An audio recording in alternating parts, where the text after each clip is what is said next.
اهلا وسهلا بيكم في الحلقه الثالثه من برنامج مونديال الانديه مع جيمي. النهارده هنتكلم عن الثلاث مباريات اللي اتلعبوا امبارح. اول مباراه تشيلسي ولوس انجلوس. الشوط الاول كان هدف عالمي من بيدرو نيتو، والشوط الثاني كان فيه فرص كتير من فرقتين لغايه ما خلصها انزو فرنانديز في الاخر من عرضيه من ديلان. اول 3 نقط لتشيلسي في المجموعه.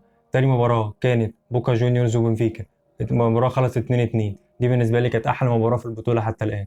الشوط الاول هدف اول لبوكا جونيورز عن طريق المهاجم برينتيل. الجون التاني على طول لبوكا جونيورز عن طريق لاعب خط الوسط باتاجيليا بالراس. بعد كده بنفيكا قلص الفارق عن طريق ضربة جزاء لدي ماريا، ودي تالت ضربة جزاء مسجلة في البطولة. وبعد كده كان في طرد على هيريرا لاعب بوكا جونيورز وهو على الدكة، وده تاني طرد في البطولة. الشوط التاني ابتدى بيلوتي مهاجم بنفيكا اتطرد، ودوت تالت طرد في البطولة. بعد كده اوتاميندي سجل هدف التعادل بالراس عن طريق ركنية. واخر حاجة كانت رابع طرد في البطولة لاعب بوكا جونيورز في جال. في النهاية نقطة مستحقة للفرقتين.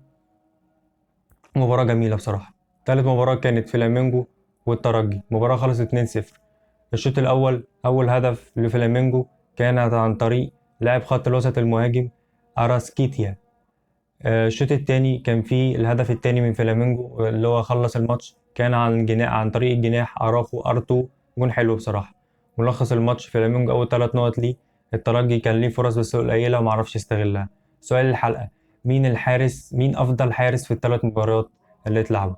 مستني إجاباتكم في التعليقات. ولو عجبتكم الحلقة لايك وشير وسبسكرايب، وعايزين نوصل 1000 مشترك في أقرب وقت ممكن. أشوفكم الحلقة الجاية. سلام.